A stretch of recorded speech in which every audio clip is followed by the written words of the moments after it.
Hai teman-teman, welcome back to my YouTube channel. Pada video kali ini aku bakal kasih tips penting untuk liburan ke Bangkok bagi pemula tanpa tour guide. So, ikuti beberapa tips ini supaya liburan kamu di Bangkok aman. Yang pertama, dimulai dari tiket pesawat. Belilah tiket pesawat pulang pergi atau PP. Bisa non-bagasi maupun include bagasi.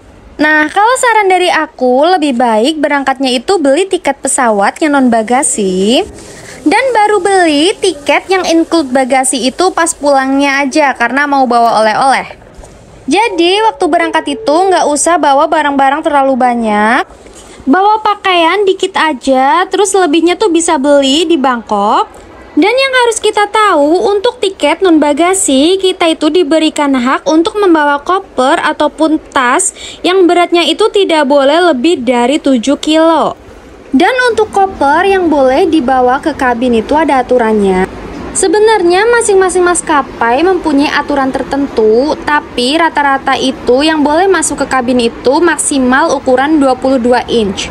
Dan ada juga aturan untuk jumlah tas atau koper yang boleh dibawa ke kabin. Biasanya hanya boleh membawa 2 tas. Jadi kalau misalnya udah bawa koper, berarti bisa bawa 1 tas lagi. Tapi totalnya itu beratnya nggak boleh lebih dari 7 kilo. Jadi untuk berat 7 kilo itu bukan per tasnya, tapi 2 tas ditimbang itu beratnya tidak boleh lebih dari 7 kilo. Nah, terus kalau ternyata barang bawaan kita melebihi 7 kilo, berarti itu harus masuk bagasi. Dan kita tentu aja harus bayar lebih. Karena harga bagasi di counter itu biasanya jauh lebih mahal dari harga bagasi yang kita beli waktu pesen tiket online. Misalnya kalau kita pas mau beli tiket itu harga bagasi untuk 20 kilo cuma 400.000, ketika di counter itu bisa nyampe 900.000 sampai 1 jutaan.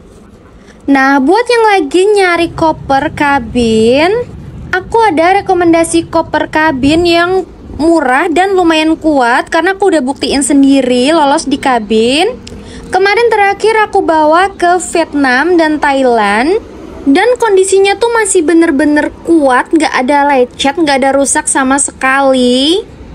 Nah, untuk linknya aku taruh di kolom deskripsi ya. Kalian bisa langsung cek aja, klik aja linknya. Yang kedua, untuk hotel atau penginapan. Nah, untuk hotel atau penginapan ini lebih baik booking dari Indonesia. Jadi bisa book lewat aplikasi travel seperti Traveloka, Tiket.com, atau yang lainnya. Nah, hal ini tuh tentunya memudahkan. Jadi, waktu kita sampai di Thailand itu udah nggak bingung cari-cari lagi penginapan. Karena pasti setelah capek di perjalanan itu, kita pengennya langsung istirahat dong.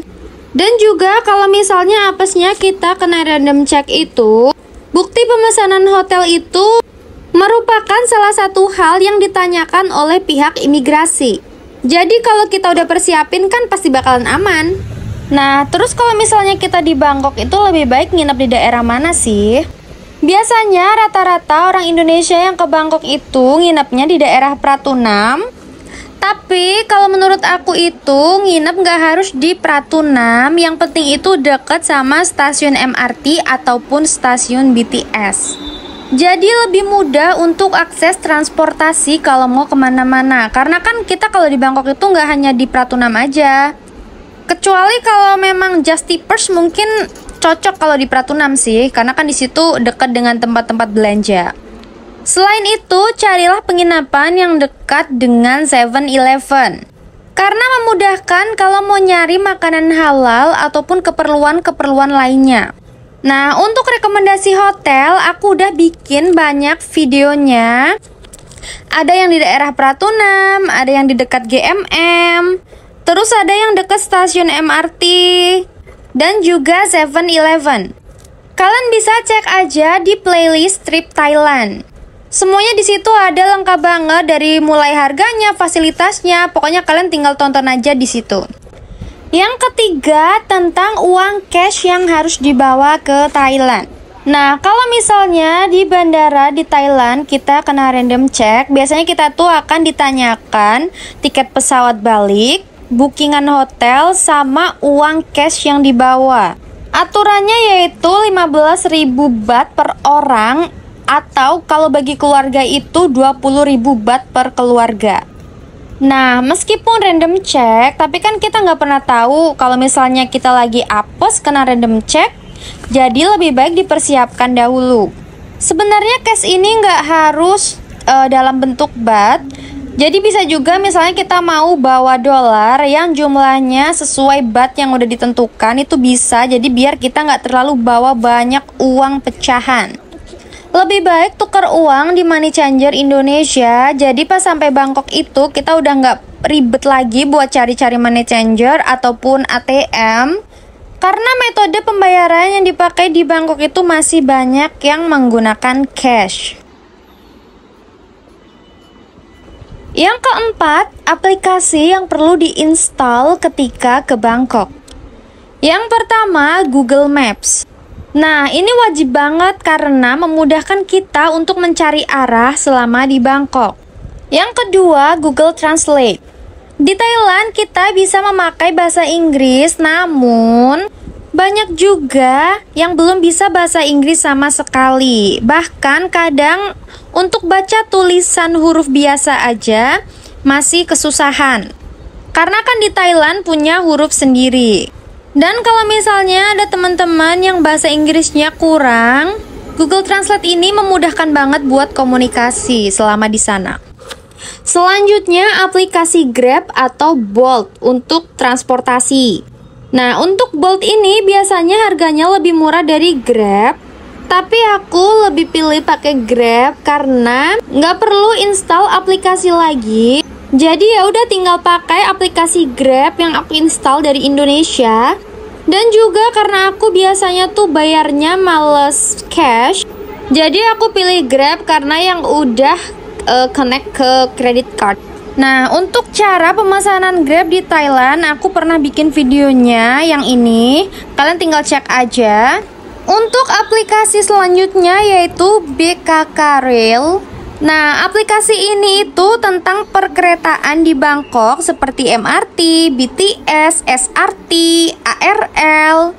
Jadi di aplikasi ini itu kita bisa mengecek tarif, lama perjalanan, informasi pintu keluar, fasilitas stasiun, tracking perjalanan, dan juga ada maps-nya. Aplikasi yang selanjutnya adalah Klook. Nah, untuk aplikasi ini kita tuh bisa beli SIM card, sewa mobil, beli tiket wisata, aktivitas di Bangkok, misalnya kayak dinner cruise, dan masih banyak lagi.